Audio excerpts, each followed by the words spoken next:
She fed a homeless woman outside the restaurant, lost her job for it, and thought that was the end. What she didn't know, that woman was a mafia boss's missing mother.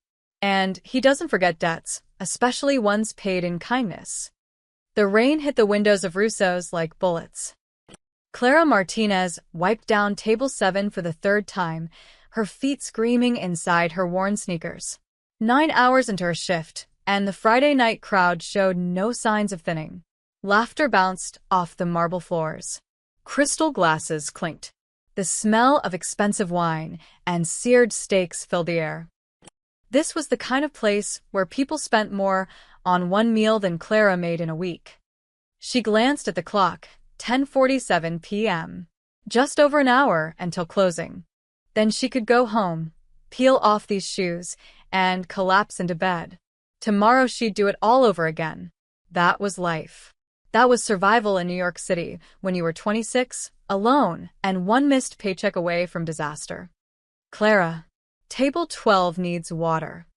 Marcus, the floor manager, snapped his fingers at her like she was a dog. On it, she called back, forcing a smile. As she turned toward the kitchen, movement near the entrance caught her eye. Through the rain-streaked glass door, a figure hunched against the building. A woman, thin as a wire, wearing a coat that might have been blue once but now looked like something dredged from a dumpster. The woman's face pressed close to the window, watching the diners inside with hollow eyes. Clara's chest tightened. She'd seen that look before, in mirrors, in faces at the shelter where she'd volunteered before taking this job. The look of someone who'd forgotten what a full stomach felt like. The woman's breath fogged the glass. She was shivering so hard Clara could see it from 20 feet away. Clara. Water. Marcus's voice cut through her thoughts. She grabbed a pitcher and made her rounds, but her eyes kept drifting back to the door. The woman was still there, getting wetter by the second, her thin frame shaking. When Clara returned to the service station, she made a decision. It wasn't smart. It wasn't safe for her job. But it was right. She grabbed a menu and walked to the entrance. Behind her, Marcus was busy schmoozing a regular customer who tipped in hundreds. Good. She'd have maybe 5 minutes. Clara pushed open the door. Cold rain slapped her face. "Ma'am," she said softly. The woman jerked back, startled. Up close, she looked 60, but was probably 40. Her face was weathered like old leather, her gray hair plastered to her skull. But her eyes, God, her eyes were the saddest thing Clara had ever seen. "I'm sorry," the woman whispered. I didn't mean to." "Would you like to come inside?" Clara asked. "Get out of this rain?" The woman stared at her like she'd spoken a foreign language. "I can't. I don't have money for." "Don't worry about that." Clara held the door open wider. "Please. You'll catch pneumonia out here." For a long moment, the woman didn't move. Then, slowly, she stepped inside. Clara led her to a corner booth, the least visible spot in the restaurant. A few heads turned. A woman in pearls wrinkled her nose. A man in a suit whispered something to his date, and they both smirked. Clara felt her face burn, but she kept moving. "Have a seat," she said gently. "I'll be right back." In the kitchen, she moved fast. 1 bowl of minestrone soup, the cheapest thing on the menu but still hot and filling. 2 rolls. A glass of water. She paid for it from her tips, money she'd been saving for her electric bill. Whatever. The electric company could wait 1 more day. When she brought the food out, the woman's eyes filled with tears. "I can't," she started. "You can," Clara said firmly. "And you will. Eat." The woman picked up the spoon with trembling hands. The first taste seemed to break something inside her.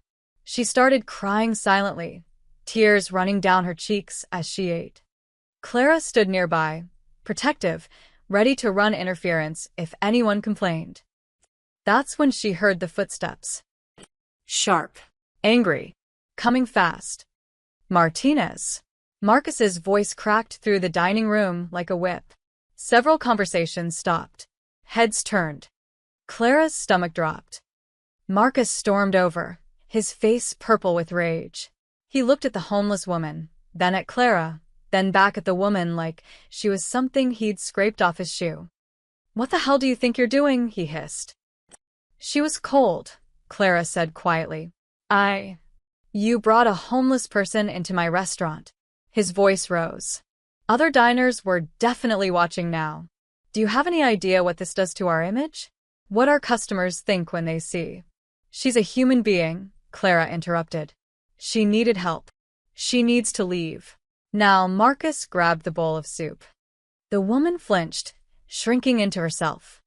Something snapped inside Clara. She'd taken enough. From Marcus, from the sneering customers, from a world that treated kindness like a crime. "No," she said. Marcus's eyes went wide. "Excuse me?" "Let her finish eating. Then she'll go." "You're done," Marcus said, his voice dropping to a deadly whisper. "Give me your apron. You're fired." The restaurant went silent. Even the kitchen noise seemed to stop. Clara stared at him. She should beg. She should apologize. She needed this job desperately. But when she looked at the homeless woman, at her frightened face, at the way she was trying to make herself invisible, Clara couldn't do it. She untied her apron slowly, folded it, placed it in Marcus's outstretched hand. "You're making a mistake," he said coldly. "I'll make sure every restaurant in this district knows your name. You'll never work in this industry again." Clara said nothing. She turned to the woman, who was crying again. "Finish your soup," Clara said gently. "Take your time." Then she walked out into the rain, her uniform soaking through, her tips for the night left behind, her future crumbling. She didn't know that in less than 3 hours, a black Mercedes would pull up to this same restaurant. She didn't know that the most dangerous man in New York City was about to walk through that door, looking for his mother. And she definitely didn't know that the homeless woman she'd just fed, the woman currently crying into a bowl of soup, would change her life forever. The rain was cold. Clara started walking.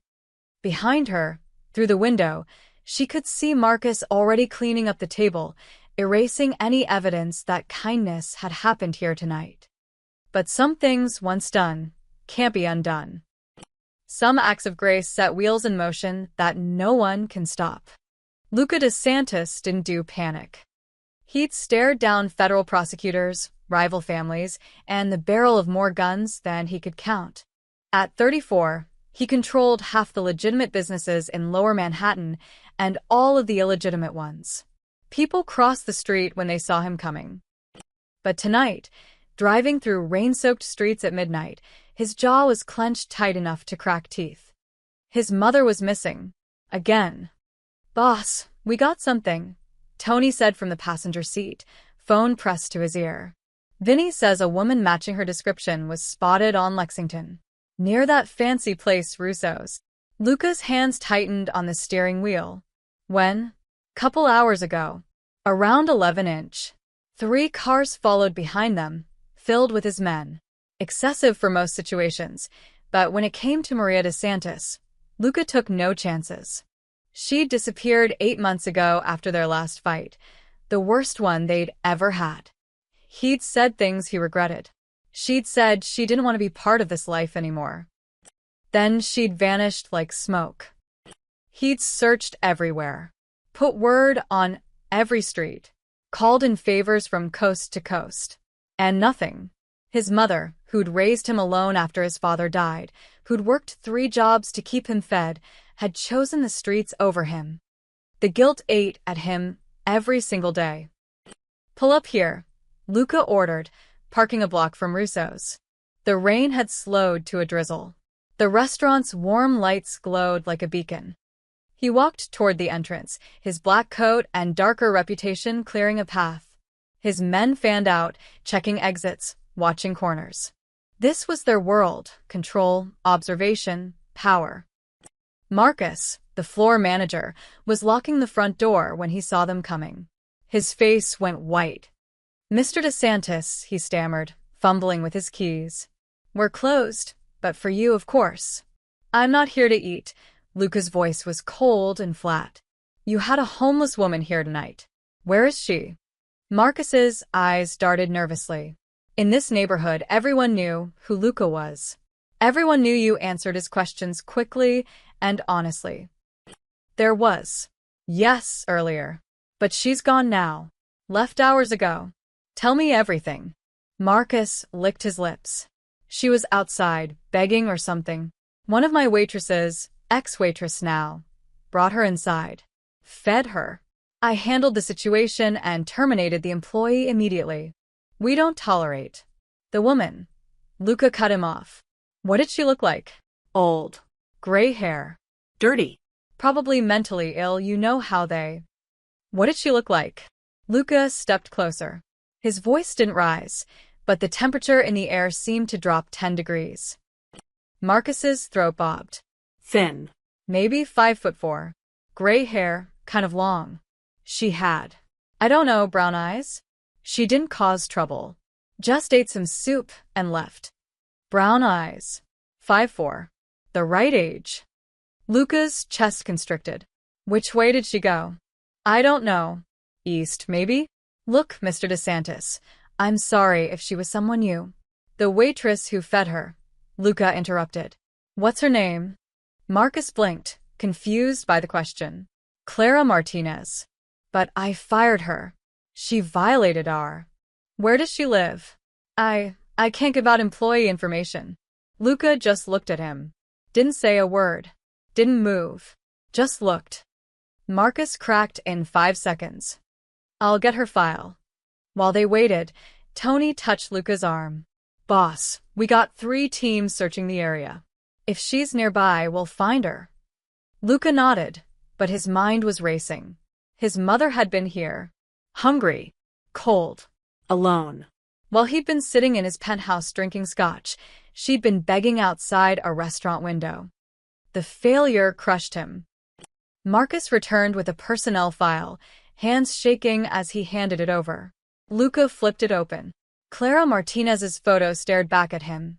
Young, dark-haired, with eyes that looked tired but kind. Tell me exactly what happened, Luca said quietly. Marcus explained the whole scene.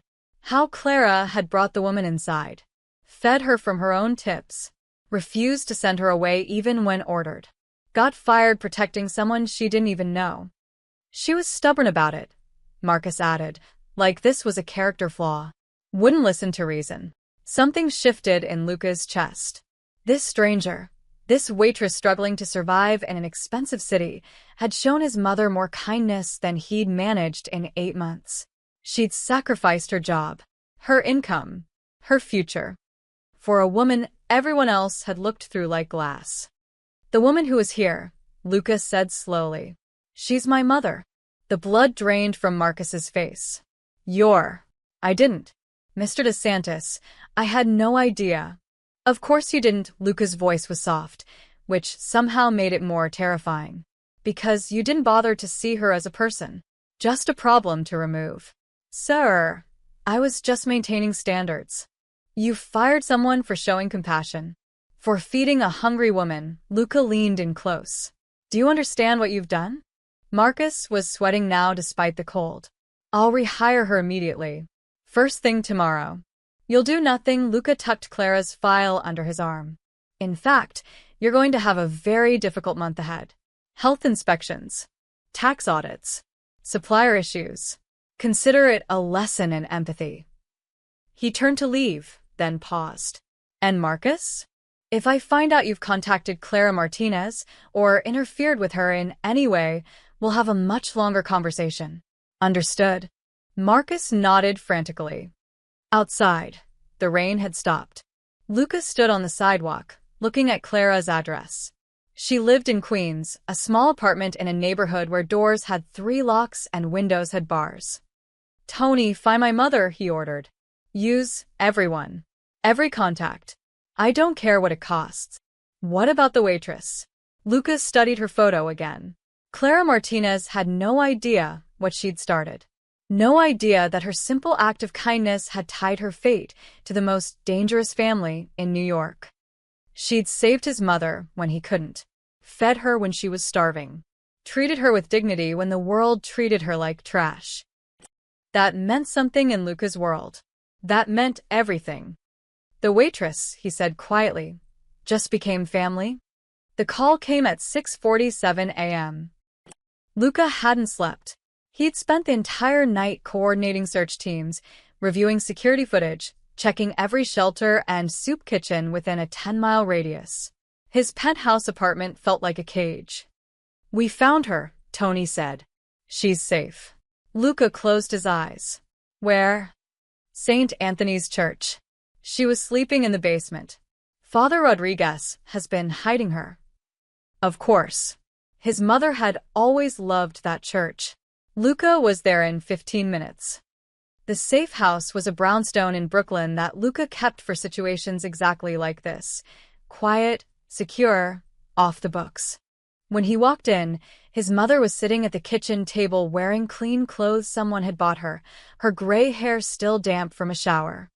She looked small, fragile, nothing like the fierce woman who'd raised him. "Mama," Luca said softly. Maria de Santos looked up. For a moment, neither moved. 8 months of silence hung between them like a wall. Then her face crumpled, and she started crying. Luca crossed the room in 3 strides and pulled her into his arms. She felt like bird bones, so thin he was afraid he'd break her. When had she gotten this small? "I'm sorry," she sobbed into his chest. "I'm so sorry, Luca. I was so angry, and I said terrible things." Shuh. I know, Mama," his voice cracked. "I said terrible things too." They held each other for a long time. Outside, his men gave them privacy. Inside, the most feared man in New York cried with his mother. Finally, they sat. Luca poured her coffee, watched her wrap her hands around the mug like it was precious. She still had that habit, he remembered, from the years when hot coffee was a luxury they couldn't always afford. "Why didn't you call me?" he asked. "Why the streets?" Maria stared into her cup. "I was ashamed. After what I said, calling your business evil, saying you were just like your father's killers, I didn't know how to come back from that. I would have forgiven you in a heartbeat." "I know," she smiled sadly. "That's why I couldn't face you. You would have taken me back immediately, and I needed to. I don't know. Punish myself, maybe. Prove I could survive without your blood money." Luca flinched. "Mama." "I was wrong," she interrupted. "Living out there, I learned something. The world isn't as simple as I wanted it to be. There's cruelty everywhere in people wearing suits and people wearing crowns. And sometimes," her eyes grew distant, "sometimes kindness comes from unexpected places." "Tell me about last night," Luca said gently. Maria's face softened. "It was so cold. I'd been walking for hours, trying to find somewhere warm. Then I saw this restaurant, all lit up, people inside eating like they'd never known hunger." She paused. "I wasn't going to go in. I just wanted to look through the window. Remember what warmth felt like." Luca's jaw tightened, but he said nothing. Then this young woman came outside. She was a waitress. I could tell from her uniform. And Luca, she looked at me. Really looked at me. Not through me, not past me. At me. Maria's eyes filled with tears again. She asked if I wanted to come inside. "Clara," Luca said. "You know her name?" "I know everything about her now." Maria nodded slowly. She took me to a corner table. Brought me soup. Hot, fresh soup that I didn't have to beg for, didn't have to steal. She paid for it herself. I heard her tell the cook to take it from her tips. Her voice broke. "Do you know what that meant? Someone who probably struggles to pay rent, giving me food from her own pocket." Luca felt something twist in his chest. "The other customers stared," Maria continued. "They whispered. I could hear them judging her, judging me. But she didn't care. She stood right there like a guard, making sure I could eat in peace." She looked at her son. "When that manager came over, screaming at her, calling me names, she defended me. Lost her job for me. For a stranger. She didn't know who you were." "Exactly." Maria grabbed his hand. "That's what made it real. She didn't help me because I was connected to power or money. She helped me because I was hungry. Because I was human." Tears spilled down her cheeks. I forgot what that felt like, Luca. Being seen as a person. She gave me that. Luca stared at their joined hands. His mother's were wrinkled now, marked by months on the street. He thought about Clara Martinez and her tiny apartment in Queens, probably awake right now worrying about rent, about bills, about how she'd survive losing her job. She'd given away money she couldn't afford to lose. Sacrificed a job she desperately needed. All for a woman she'd never see again. No strings. No angles. Just kindness. In Luca's world, everything had a price. Loyalty was bought. Favors were traded. Trust was a weapon.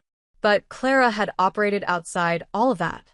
She'd acted from something purer, something Luca had almost forgotten existed. I need to thank her, Maria said. Is there a way? I'll handle it, Luca said quietly. Luca, please don't scare her. She seemed so gentle. He thought about that. About how his world must look from outside. The violence, the fear, the darkness. Clara Martinez had stepped into that darkness without knowing it. She'd touched his life in a way nobody had in years. She'd reminded him what goodness looked like. I won't scare her, he promised. But Mama, she helped you. In my world, that means something. That means she's under my protection now, whether she knows it or not. Maria studied his face. She did something kind, Luca. Don't turn it into something else. I'm not, he squeezed her hand. I'm making sure the world doesn't punish her for being kind. There's a difference. His mother looked like she wanted to argue, but exhaustion won. She'd been running on empty for months. Now, finally safe, her body was demanding rest. Sleep, Luca said. We'll talk more later. As he tucked her into bed in one of the safe house rooms, Maria caught his wrist. That girl saved more than my life last night, she whispered. She saved my faith that people can still be good. Don't lose sight of that. Luca nodded. But as he left the room and pulled out his phone, scrolling to Clara's address, he knew something had shifted. Clara Martinez had shown kindness to his mother when he'd failed to find her. She'd protected Maria when he couldn't. She'd given dignity to the one person in the world he loved more than his own life. In Luca DeSantis's world, debts like that didn't go unpaid. By noon the next day, Luca knew everything about Clara Martinez. He sat in his office overlooking the city, reading through the file his people had compiled. Tony stood nearby, waiting. She's clean, boss, Tony said. I mean, squeaky clean. No criminal record. Not even a parking ticket. Luca flipped through pages. Clara's entire life laid out in black and white. Born in El Paso, Texas. Mother died when she was 16, cancer. Father, Miguel Martinez, construction worker, raised her alone after that. She'd gotten a scholarship to community college, studied hospitality management. Then her father had a stroke 3 years ago. Clara dropped out, moved to New York for better job opportunities. Sent money home every month for his care. He was in a nursing facility now. The bills were drowning her. Employment history? Luca asked. 4 restaurants in 3 years. Good references from 3 of them. Left each one for slightly better pay. Russo's was her best gig yet until last night. Tony paused. She works hard, boss. Picks up every extra shift. Never calls in sick. Luca studied her photo again. In it, she was smiling, probably for some employee badge. But even in that smile, he could see the exhaustion. The weight she carried. Connections? Friends? Not many. A roommate, Jenny Chun, nursing student. They share a 1-bedroom in Queens. Clara takes the couch. Tony consulted his notes. Couple of friends from her old restaurants, but she doesn't go out much. No boyfriend. No social media presence except a dead Facebook account from college. No support system, Luca thought. Just like his mother had been. Alone in a city that chewed people up. Debts. Tony's expression darkened. That's the rough part. Her father's nursing home costs $4,000 a month. Medicare covers some, but Clara's on the hook for $2,000 monthly. She's been juggling credit cards, taking out small loans. She's current on everything, but barely. What else? Medical debt. Hospital bills from 2 years ago. Tony flipped a page. Looks like she had an emergency appendectomy. No insurance at the time. She's been making minimum payments, but he trailed off. How much? 18,000. Down from 23. She pays $100 a month. Luca did the math. At that rate, it would take her 15 more years to pay it off. 15 years of interest piling up, of collection calls, of that debt hanging over her head like a sword. All because she'd gotten sick and had the audacity to not die from it. What about her apartment? Luca asked. Month-to-month lease. Rent's due in 5 days. $1,100. Tony met his eyes. Boss, she paid for your mother's soup with her tip money. That was probably grocery money. Maybe even rent money. Something cold settled in Luca's chest. Clara had given his mother food she couldn't afford to give, had sacrificed income she desperately needed. And now she had no job at all. Where is she now? Home. Been there since she got fired. According to the roommate, she's been applying to jobs online all morning. Tony hesitated. Boss, what are you thinking? Luca stood, walked to the window. Far below, the city moved like an anthill. Millions of people, all struggling, all fighting to survive.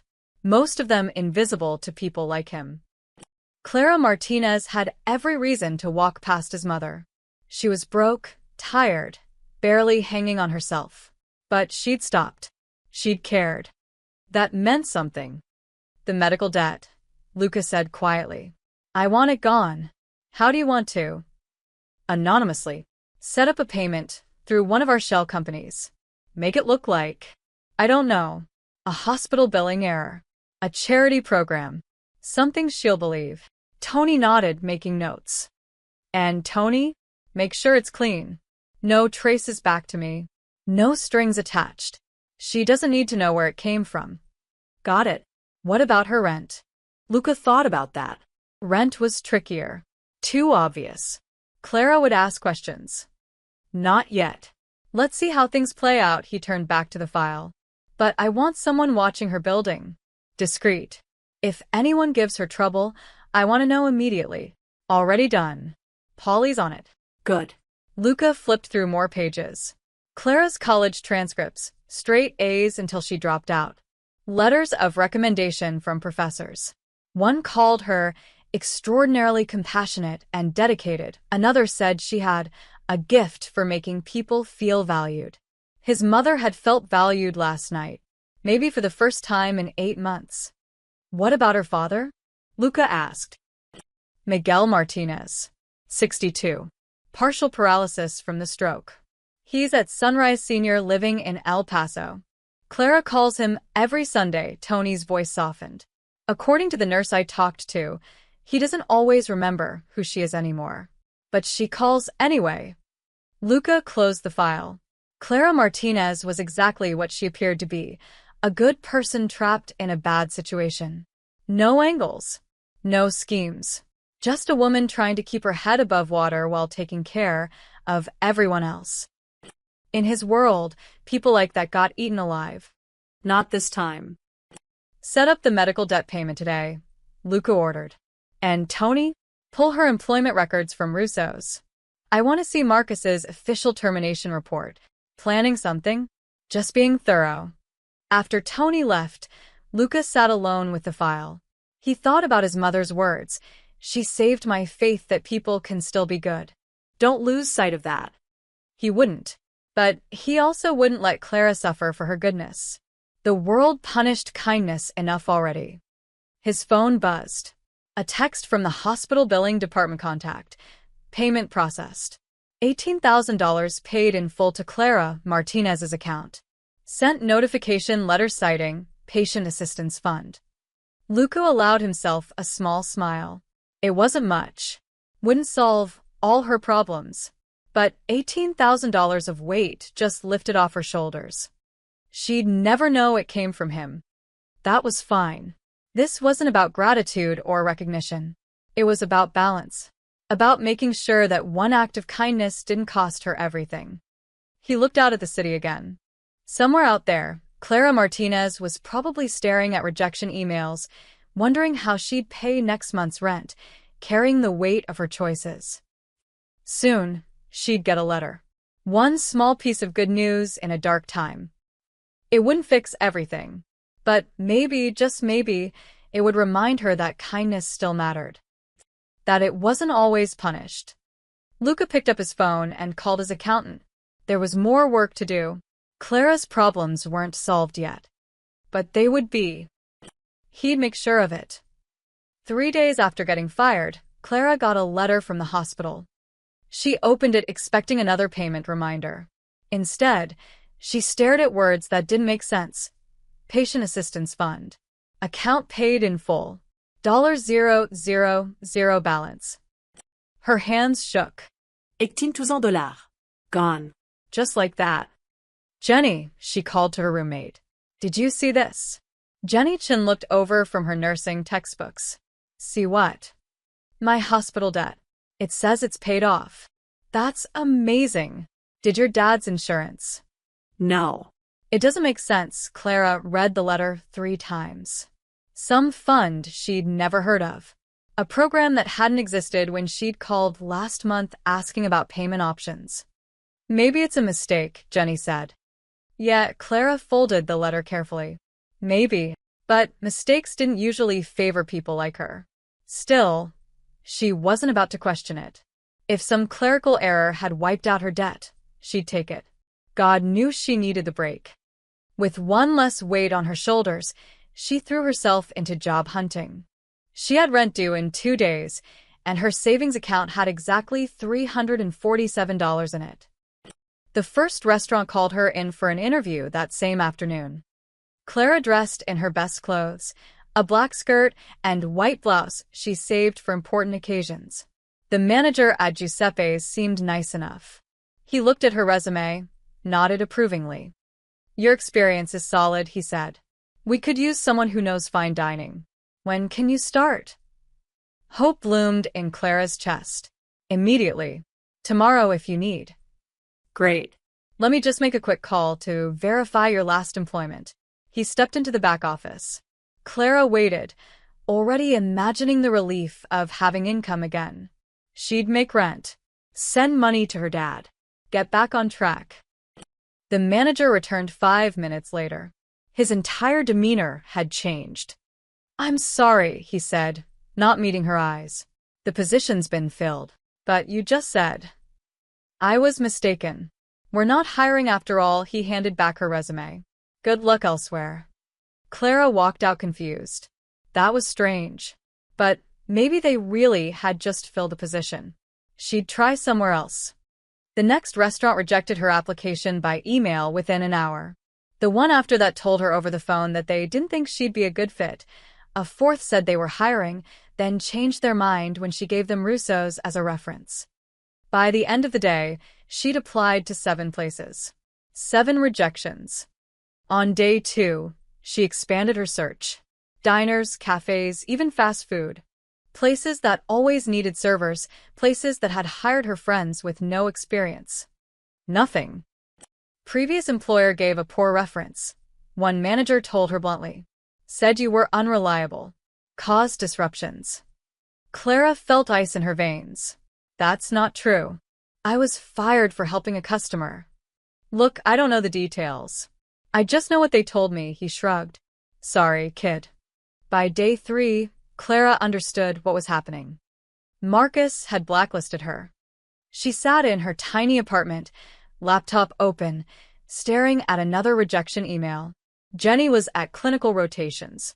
The silence pressed down like a physical weight. Clara pulled up Russo's corporate website. They weren't just one restaurant. They were owned by Prestige Dining Group, a company that operated 43 restaurants across New York and New Jersey. She recognized some of the names. Places she'd worked before. Places she'd applied to this week. They were all connected. And Marcus had made sure they all knew her name. Her phone rang.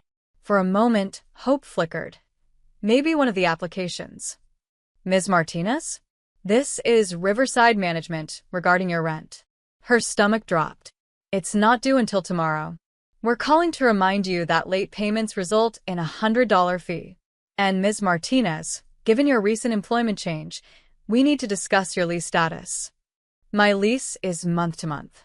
I can pay. See that you do. The woman's voice was cold. We have a waiting list for this unit.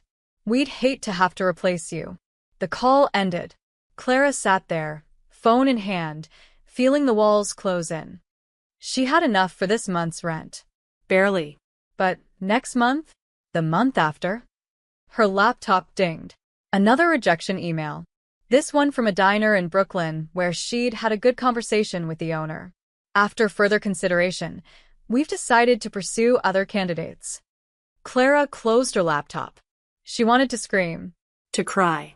To throw something. Instead, she just sat there numb. She'd helped a hungry woman. That was it. That was her crime. And now she was being systematically punished for it. Blacklisted. Blocked from working.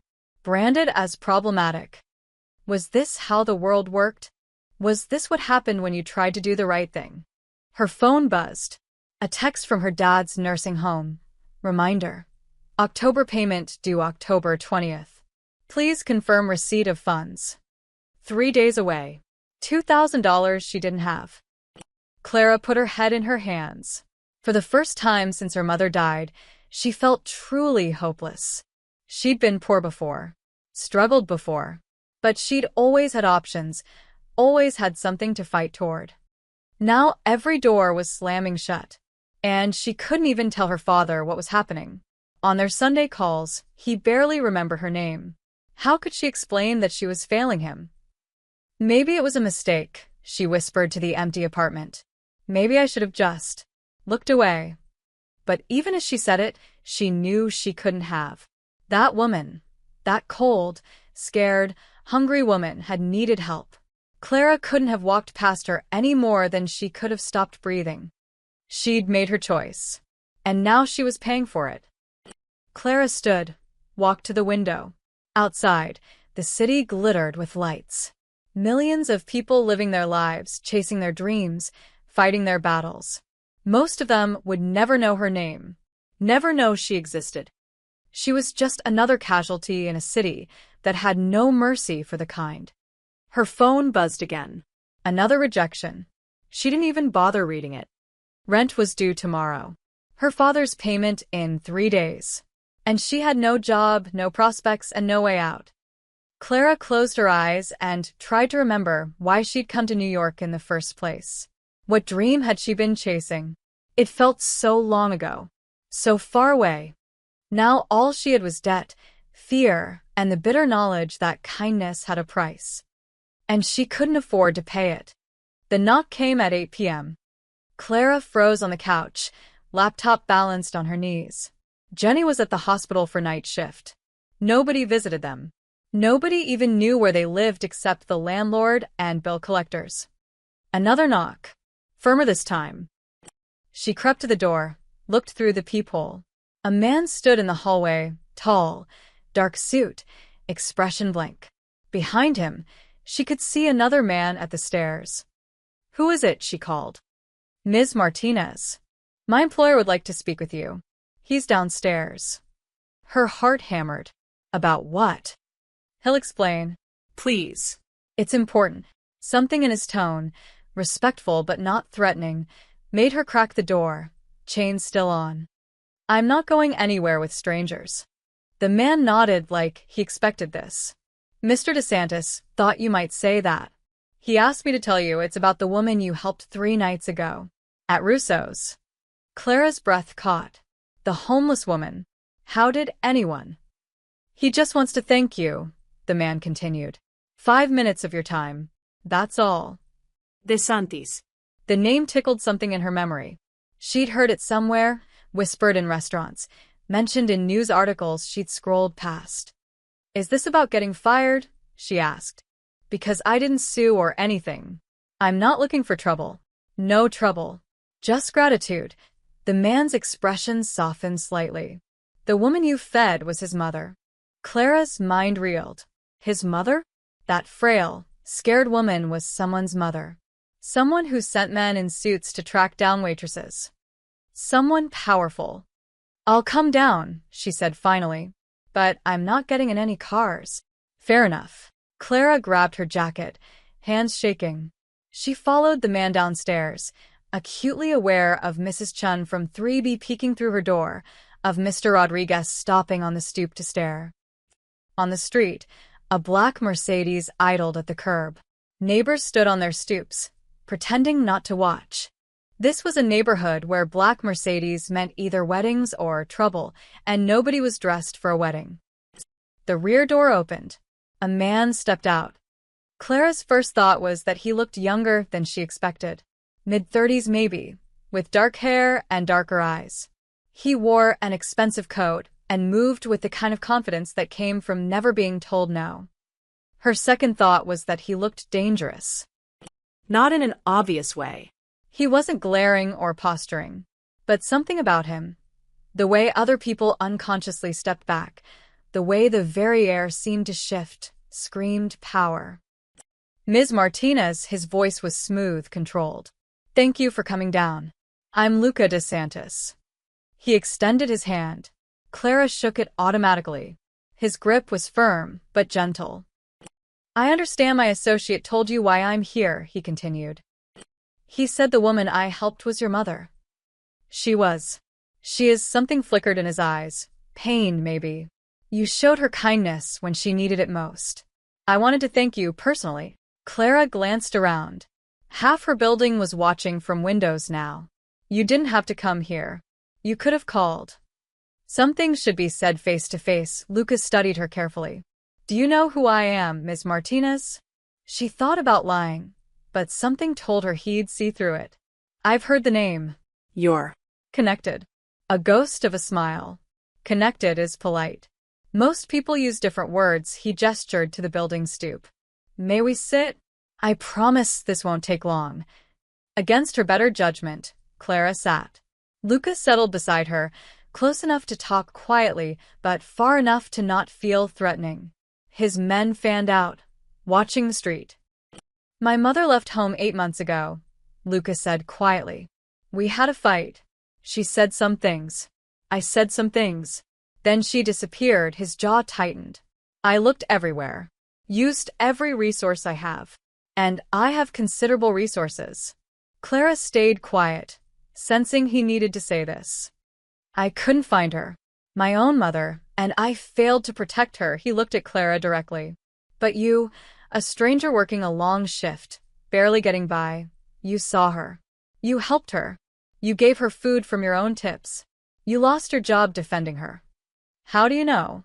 I know everything, Ms. Martinez. It's my business to know, he said it without arrogance, just fact. I know Marcus blacklisted you. I know you can't get hired anywhere. I know your rent is due, and your father needs care. Fear crept up Clara's spine. Are you threatening me? No, Luca's voice softened. I'm thanking you, and I'm offering to fix what was broken. Fix how? The blacklist can disappear. Marcus can be encouraged to retract his statements. Doors that close can reopen. He met her eyes. You helped my mother. Let me help you. Clara's instincts screamed warnings. This man was dangerous. Whatever help he offered would come with strings, with debts, with complications she couldn't afford. I don't want your money, she said. I'm not offering money. I'm offering to correct an injustice. By doing what? Threatening people? Breaking laws. Clara stood. I appreciate you thanking me, Mr. DeSantis. But I help people because it's right, not because I expect payback. Lucas stood too, and God, he was tall. But he didn't move closer. You're scared of me, he observed. I'm cautious. Smart. He pulled out a card, handed it to her. Heavy stock, embossed lettering. Just a phone number.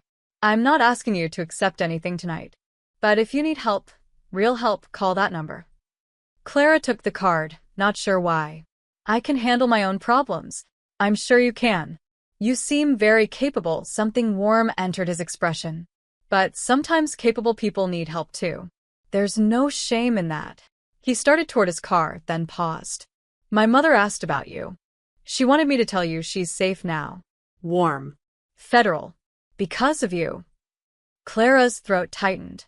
I'm glad. She also said to tell you, Lucas smiled slightly, that the soup was the best she'd ever had. Before Clara could respond, he slid into the Mercedes. The door closed. The car pulled away smoothly, followed by two others she hadn't noticed. Just like that, he was gone.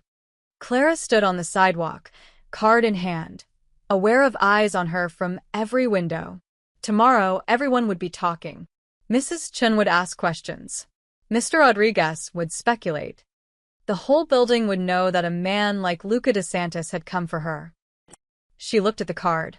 Just a number. No name. No explanation. In her pocket, her phone buzzed. Another rejection email, probably. Clara climbed back to her apartment, locked the door, and sat heavily on the couch. The card lay on the coffee table, innocent and dangerous at once. She should throw it away. Should pretend tonight never happened. Should keep struggling on her own like she always had. But as she stared at her laptop, at the rejection emails, at the rent reminder, at her bank balance, she couldn't help wondering. What if he really could fix things?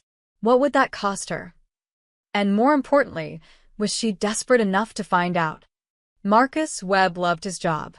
Floor manager at Russo's meant respect, decent pay, and the power to make people squirm. He'd fired dozens of servers over the years. Some deserved it. Some didn't. He never lost sleep either way. But on Thursday morning, when he walked into Russo's, 3 city inspectors were already inside. "What's going on?" Marcus demanded. The lead inspector, a tired-looking woman with a clipboard, barely glanced at him. "Health and safety inspection. Routine. We had one 3 months ago. We got a complaint. Anonymous tip about food storage violations." She pointed to the walk-in freezer. "Start there." Marcus's jaw tightened. They'd just passed inspection with flying colors. There were no violations. This was harassment. The inspection took 4 hours.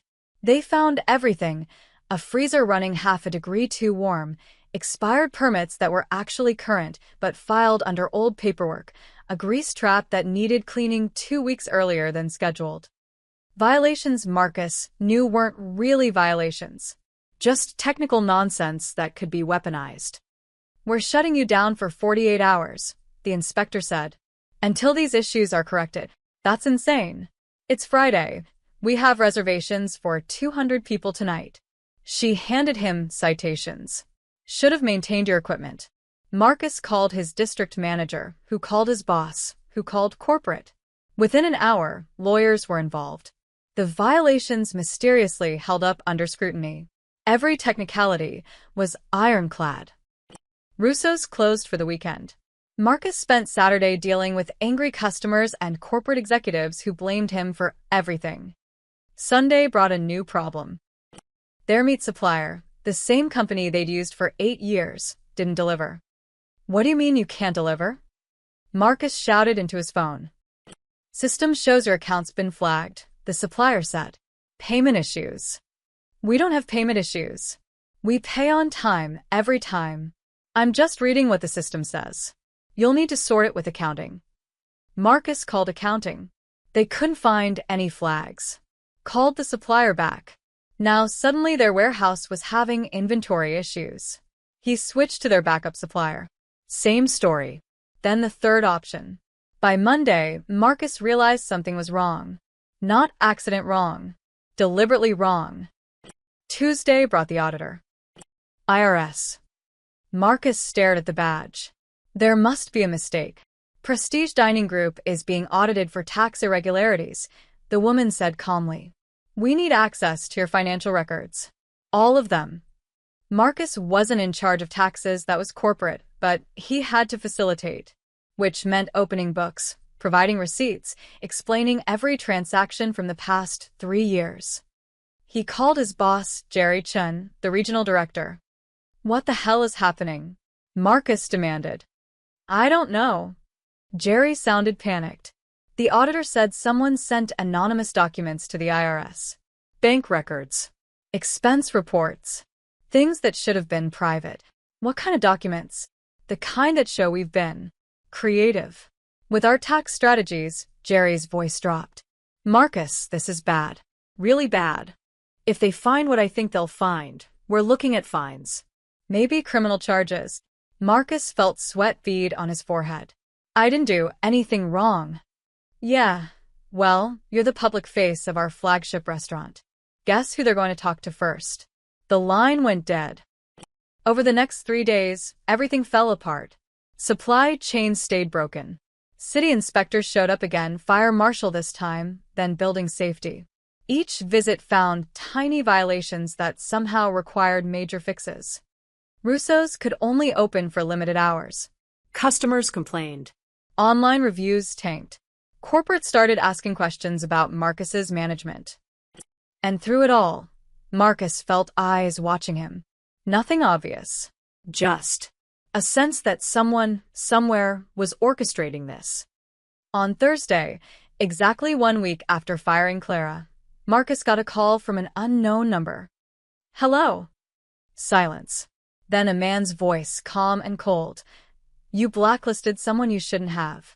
Marcus's blood went cold. Who is this? Doesn't matter. What matters is that you're going to fix it. Call every restaurant in your network. Tell them Clara Martinez was an excellent employee. Tell them you made a mistake. I don't. You have until end of business today. If you don't, tomorrow brings new problems. Tax fraud allegations. OSHA violations.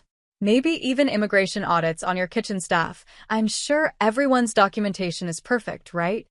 The line clicked off. Marcus stood there, phone shaking in his hand. He should call the police. Should report threats.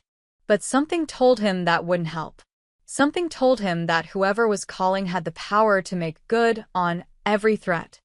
He thought about Clara Martinez, about the homeless woman, about that night. And slowly, he understood.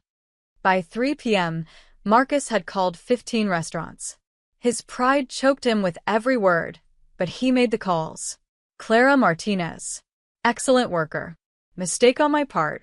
Highly recommend. The blacklist evaporated like morning fog.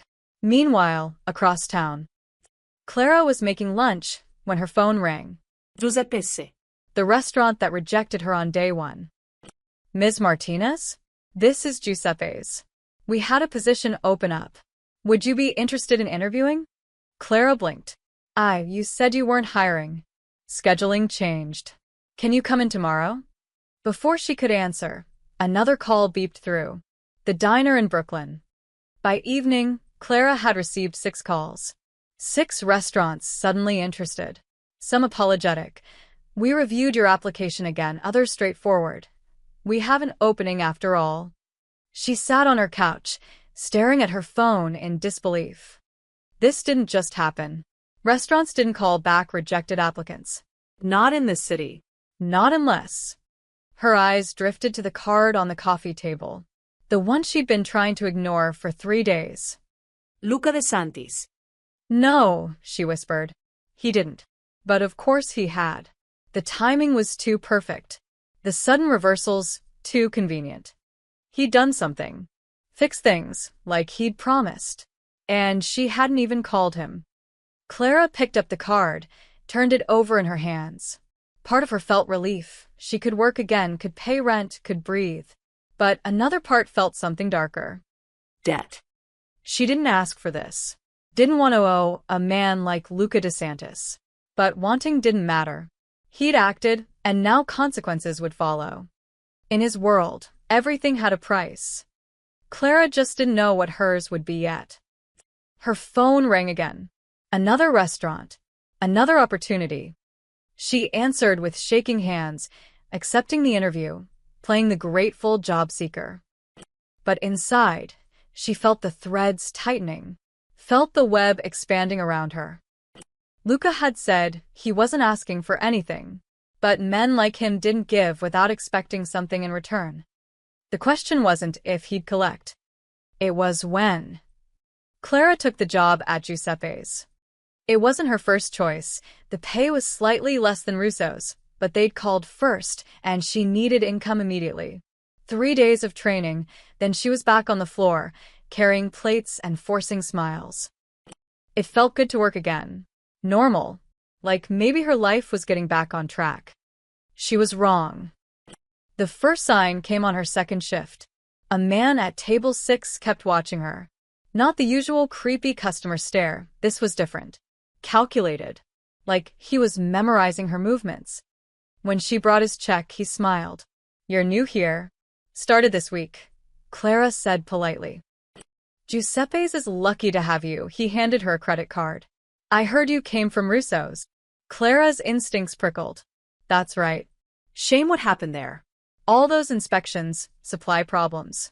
Bad luck, his smile never reached his eyes. Or maybe not luck at all. She processed his payment quickly, hands steady despite her racing heart. Will there be anything else?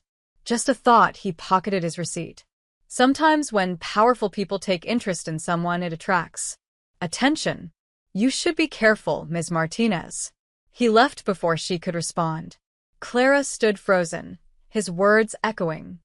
When powerful people take interest in someone. She'd been so careful.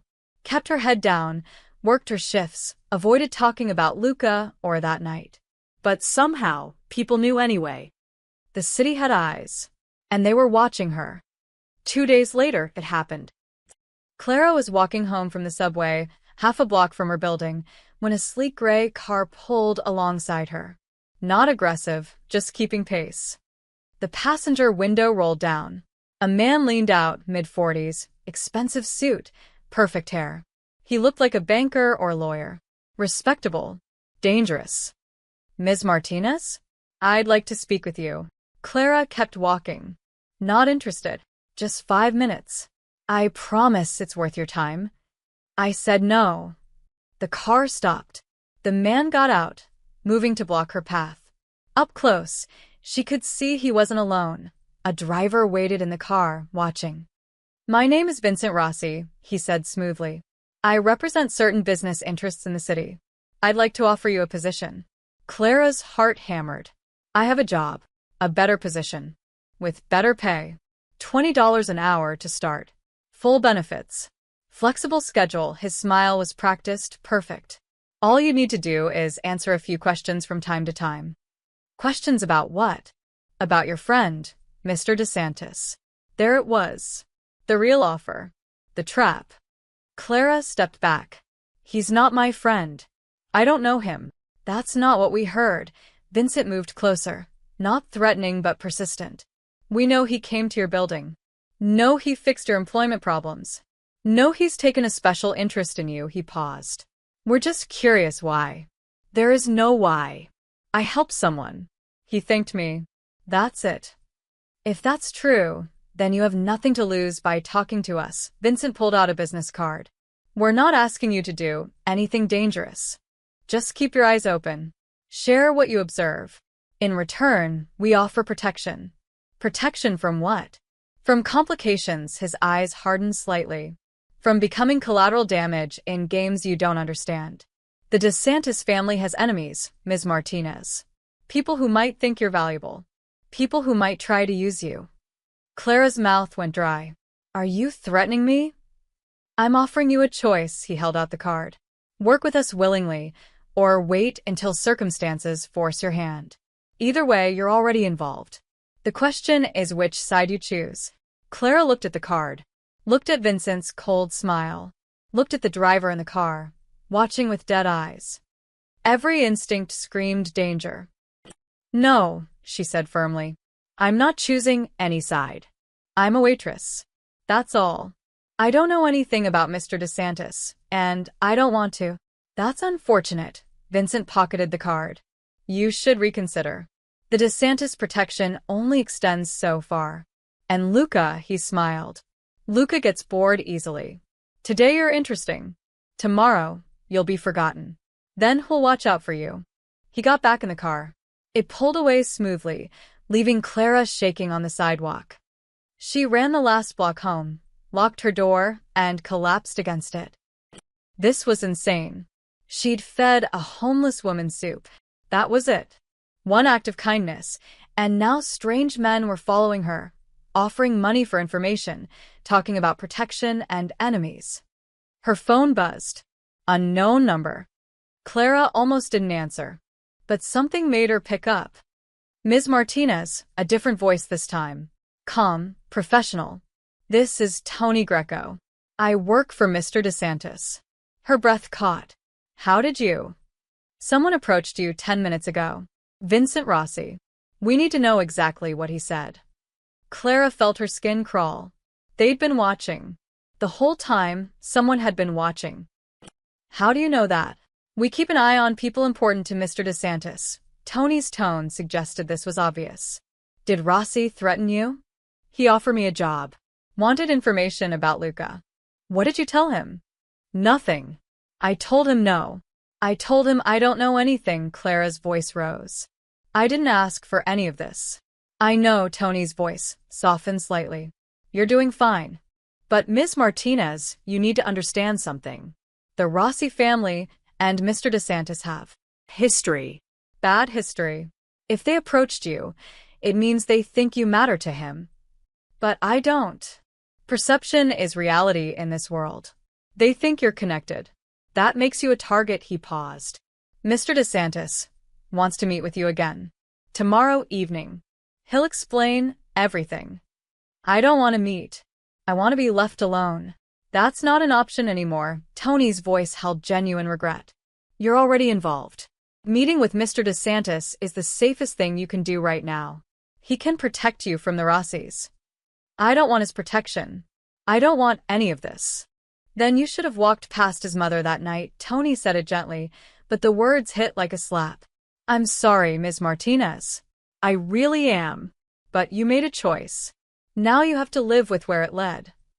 The line went dead. Clara sat on her couch, phone clutched in shaking hands. She wanted to scream, To cry. to pack a bag and run somewhere far away where Mafia families didn't fight over waitresses. But she couldn't run. She had rent, responsibilities, her father's care. She couldn't just disappear.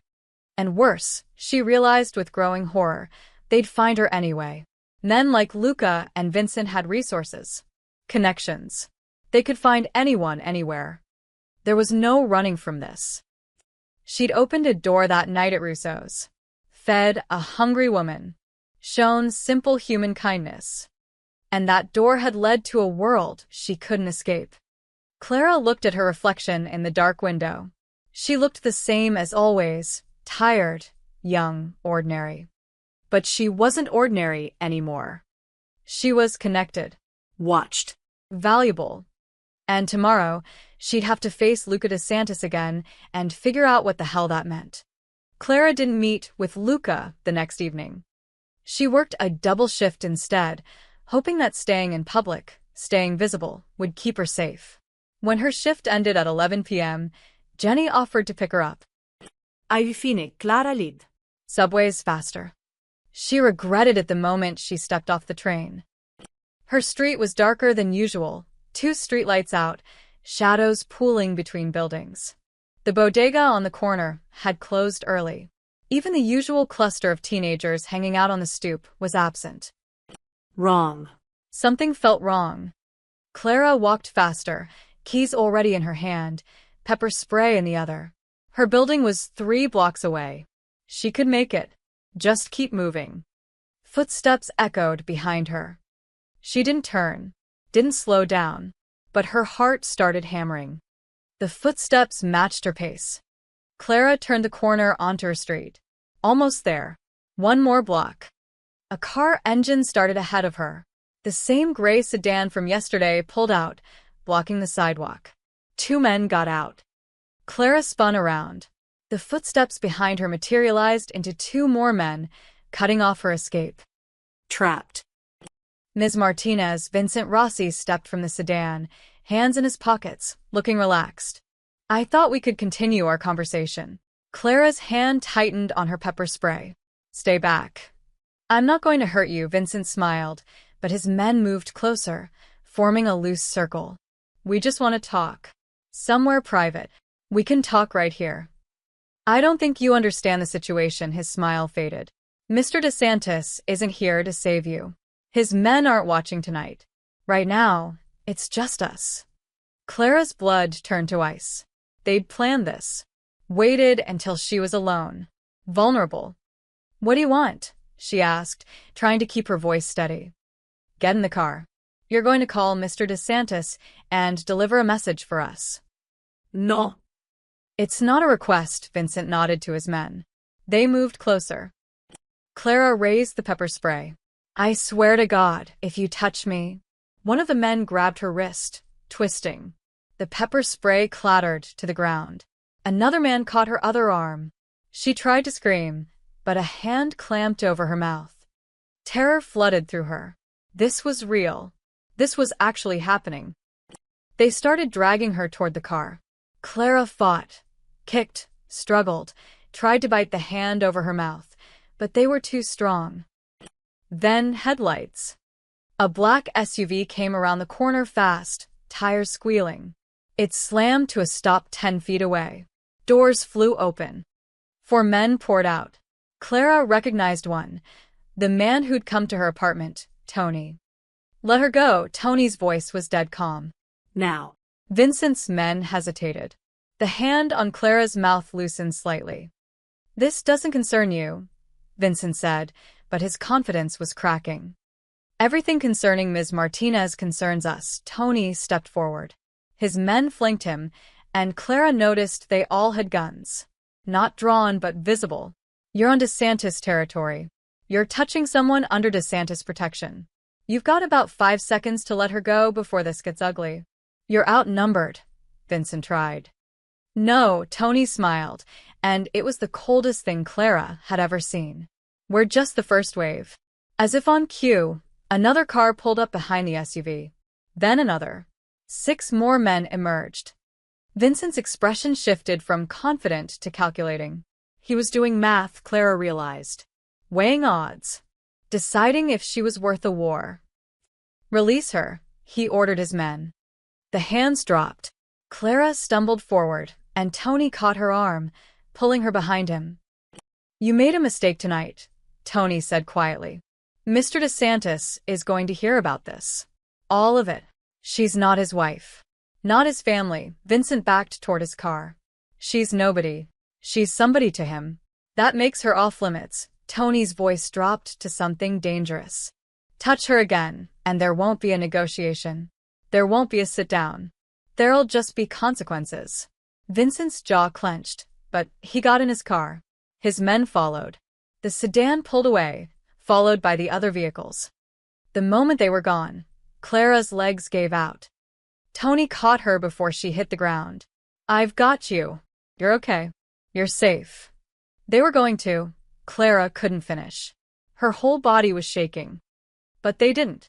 We were here. Tony helped her to the SUV. Open the door. Get in.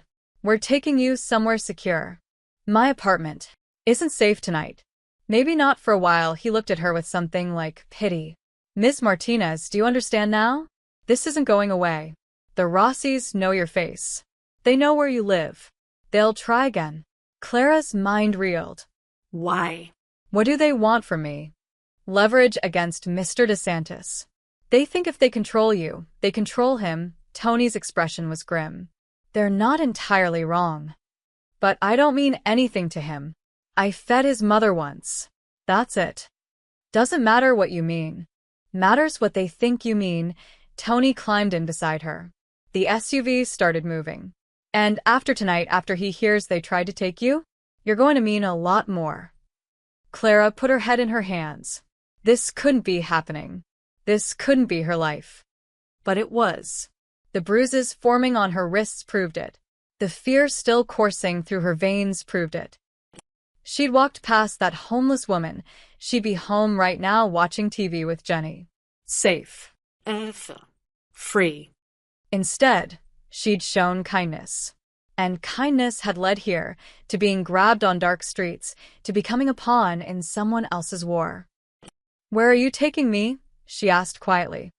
To Mr. DeSantis. He needs to see her okay. Needs to. Tony paused. Needs to know what they did. Clara looked out the window. The city blurred past. Somewhere out there, Vincent Rossi was planning his next move. Somewhere, other men were watching, calculating, deciding what she was worth. And somewhere, Luca DeSantis was about to find out that someone had tried to hurt something he'd claimed as his. Clara didn't know much about the Mafia, but she knew enough to understand that men like Luca didn't forgive threats to what was theirs. Blood would answer blood. Violence would answer violence. And she, kind, ordinary Clara Martinez who just wanted to help people, was going to be the reason for it. The SUV drove through the night, carrying her toward a conversation she wasn't ready to have, with a man she couldn't afford to be connected to. But Choice had left the building 3 nights ago, along with her apron and her old life.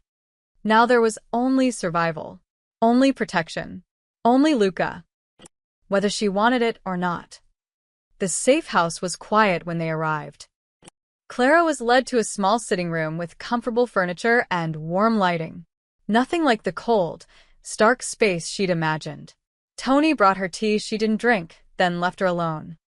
She sat there for 20 minutes, bruises darkening on her wrists, replaying the attack over and over. When the door opened, Luca walked in alone. No bodyguards. No entourage. Just him, looking more exhausted than she'd ever seen a man look. His tie was loose, his usually perfect hair slightly disheveled. But his eyes burned with something cold and furious. He looked at her wrists first, the bruises, then at her face. Did they hurt you anywhere else? His voice was carefully controlled. No. They grabbed me, but your men came before. Clara swallowed. Before anything else happened. Luca nodded slowly. He sat across from her, not close, giving her space. For a long moment he said nothing, just looked at her with an expression she couldn't read.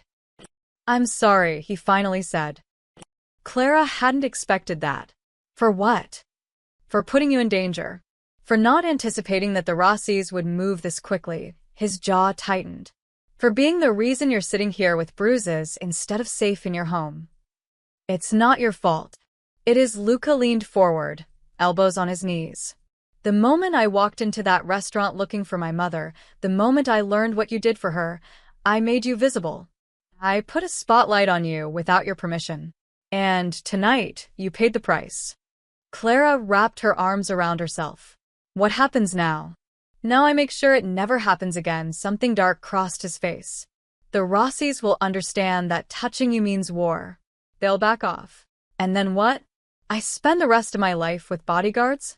Looking over my shoulder? Maybe, he met her eyes. Or you accept what I'm about to offer you. Clara tensed. I told you, I don't want. Let me finish. Luca held up a hand. Please. After tonight, you deserve to hear this. She nodded warily. Luca stood, walked to the window. When my mother told me about you, about what you did, it wasn't just the soup. It was how you treated her. Like she mattered. Like she was human, not invisible. He turned back. Do you know how rare that is? To see someone suffering and actually stop. I just did what anyone should do. But most don't. Most walk past. Look away. Convince themselves it's not their problem. His voice softened. You didn't. You sacrificed your job, your income, your future. For a stranger. Clara said nothing. What could she say? My mother hasn't smiled like that in years, Luca continued. She told me the soup was good, but what made her cry was being seen. You gave her dignity when everyone else gave her disgust. He moved back to his chair, sat down. I've been thinking about that. About what it means. And I realized something. He looked directly at her. You shouldn't be punished for having a good heart. You should be empowered to use it. I don't understand. I want to fund a community food network. Kitchens across the city where people, homeless, struggling, anyone who needs it, can get hot meals. Not charity. Not handouts. But real food, served with respect. His eyes held hers. And I want you to run it. Clara stared. What? You have full control. Budget, locations, hiring, everything. I'll fund it completely through my legitimate businesses. No dirty money. No strings. He leaned forward. This isn't about me owning you, Clara. It's about letting you do what you already want to do, help people, but with resources that actually make a difference. I'm a waitress. I don't know how to run. You know what hungry people need because you've been there. You understand dignity because you gave it to my mother when no one else would. Luca's voice was earnest now, almost pleading. I'll give you advisors, managers, whatever support you need. But the vision, the heart, that comes from you. Clara's mind spun. A food network, feeding people across the city, with real funding, real support. It was everything she'd dreamed about when she volunteered at shelters, but never imagined she could actually do. Why me? She whispered. Because you proved you care. Because you lost everything for one bowl of soup, which means you'll fight like hell when you have real resources behind you, he paused. And because my mother asked me to. Your mother?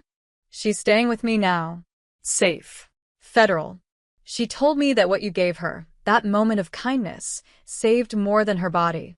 It saved her faith that good people still exist. Luca's voice cracked slightly. She wants you to give that to others. Not pity. Not charity. But real, human connection. One meal at a time. Tears burned Clara's eyes. She'd fed one woman. One. And now? I don't know if I can do this, she admitted. I think you can. I think you're exactly the person who should. Luca pulled out a folder, set it on the table between them. This is a proposal. Locations. Budget. Timeline. Look it over. Think about it. But Clara, he met her eyes. This isn't payment. Isn't obligation. This is me giving you the tools to do what you were already willing to sacrifice everything for. Clara looked at the folder. At the bruises on her wrists. At this dangerous, powerful man offering her something that actually mattered. If I say yes, she said slowly, does this mean I'm part of your world? Part of all this? It means you're under my protection. But the work? The food network? That's yours. Clean. Legal. Something you can be proud of, he stood. Take the night. Read the proposal. Tomorrow, when you're ready, call me. He walked to the door, then paused. My mother is asking about you. She'd like to meet properly. Thank you herself, he glanced back. She's the only person I've ever truly respected, Clara. And she respects you. That means something in my world.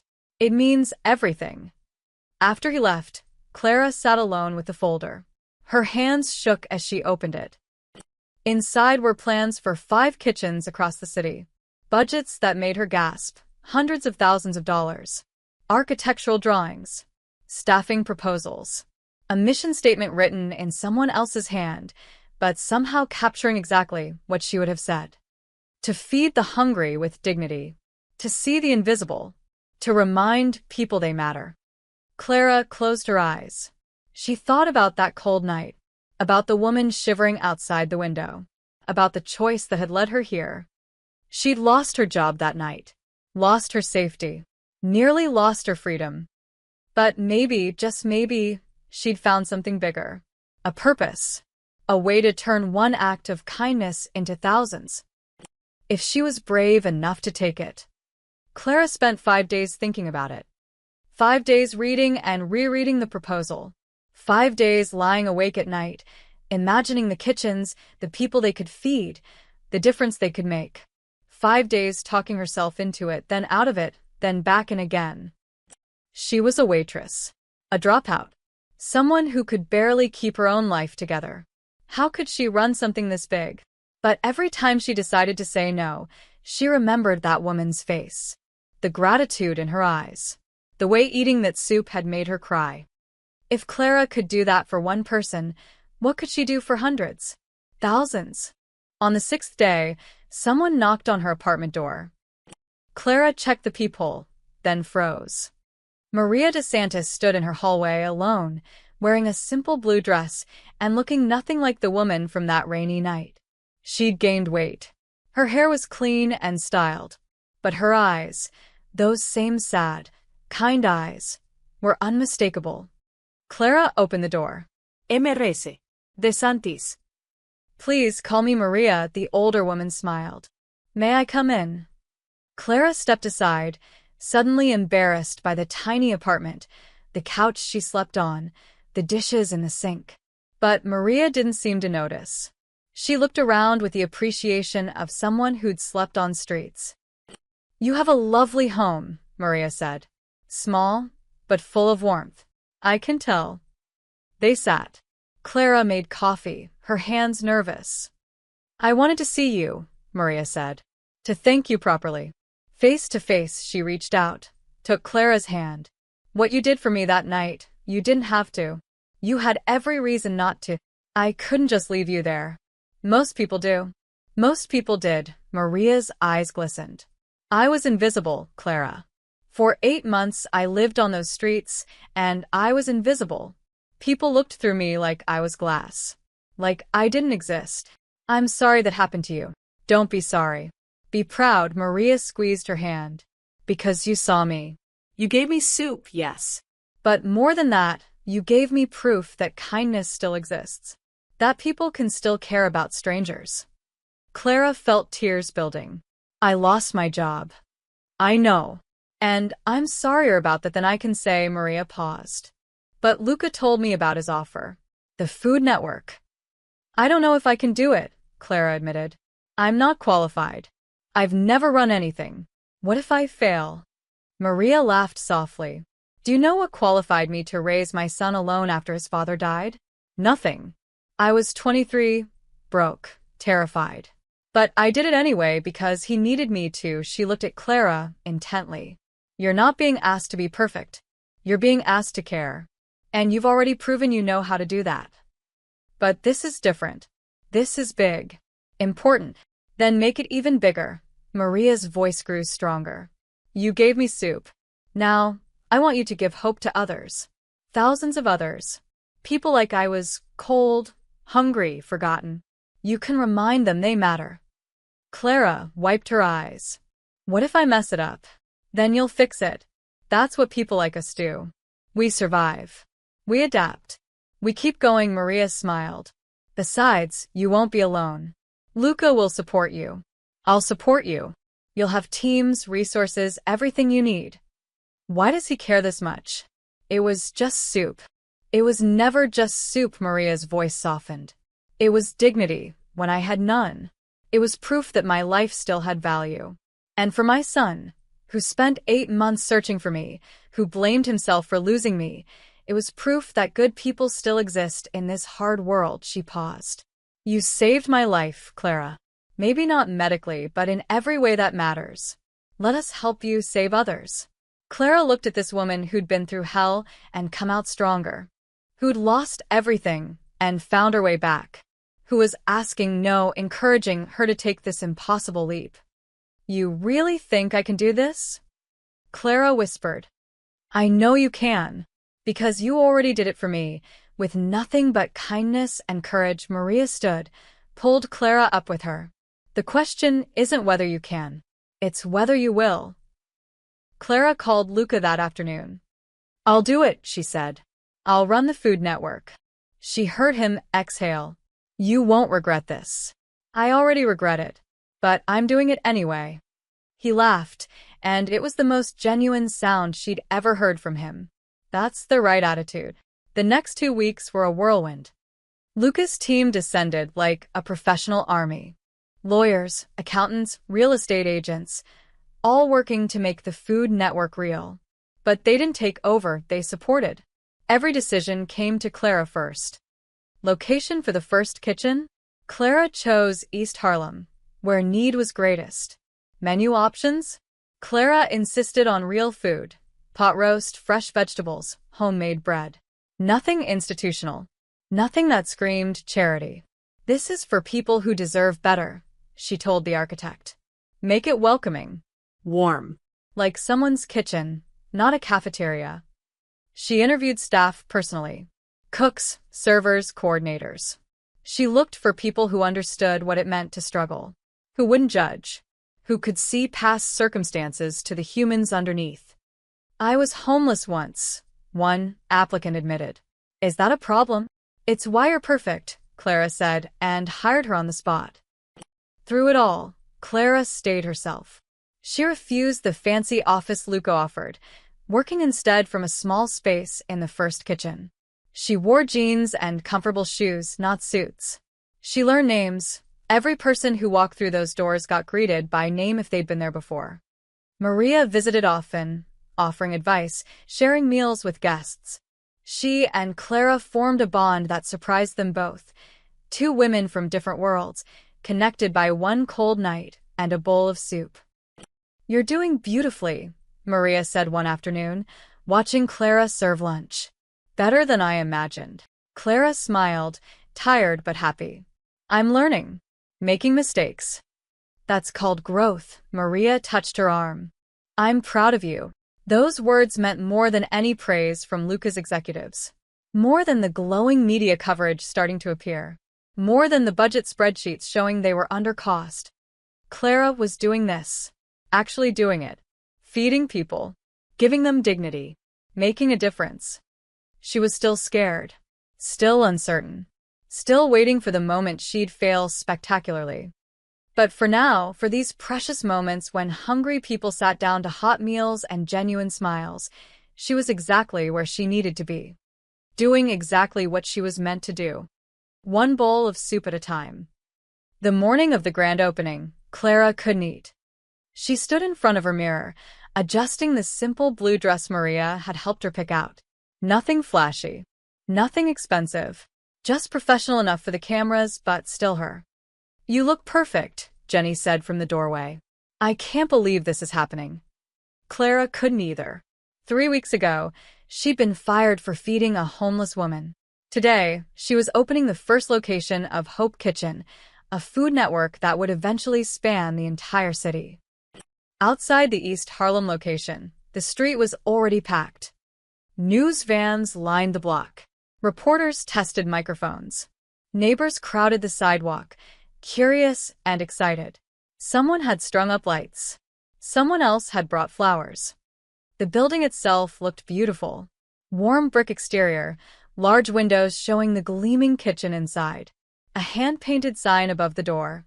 Hope Kitchen, where everyone belongs. Clara arrived an hour before the ceremony. Inside, her staff, 12 people she'd personally hired, were making final preparations. The smell of fresh bread filled the air. Soup simmered on industrial stoves. Everything was ready. "Clara." Maria appeared, radiant in a gray dress. She pulled Clara into a hug. "Today's the day." "I'm terrified," Clara admitted. "Good. That means you care," Maria smiled. Come. "There's someone here to see you." In the back office, Luca stood looking at framed photos Clara had hung on the walls. Pictures of people the kitchen had already served during soft opening week. Faces smiling over meals. Dignity restored, one plate at a time. "You did this," he said quietly. "Built something real. Something that matters." "You funded it," Clara countered. "Money's easy. Vision is rare." He turned to face her. "You ready for the circus out there?" No. "But I'm doing it anyway." He smiled, that rare, genuine smile she'd only seen a handful of times. "My mother would be proud." I'm proud. Before Clara could respond, Tony appeared in the doorway. "It's time, boss."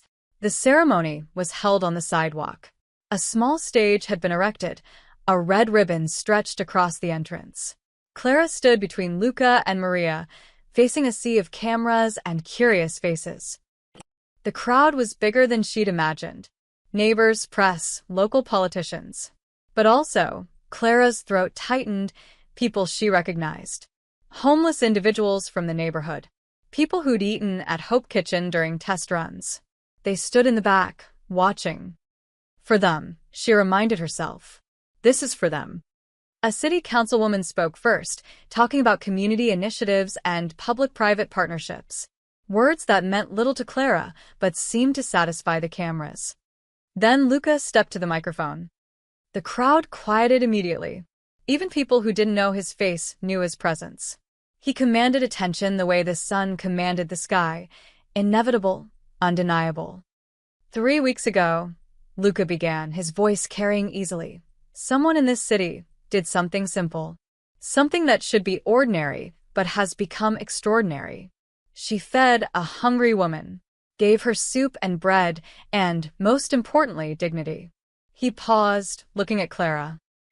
That woman was my mother, and the person who helped her was Clara Martinez.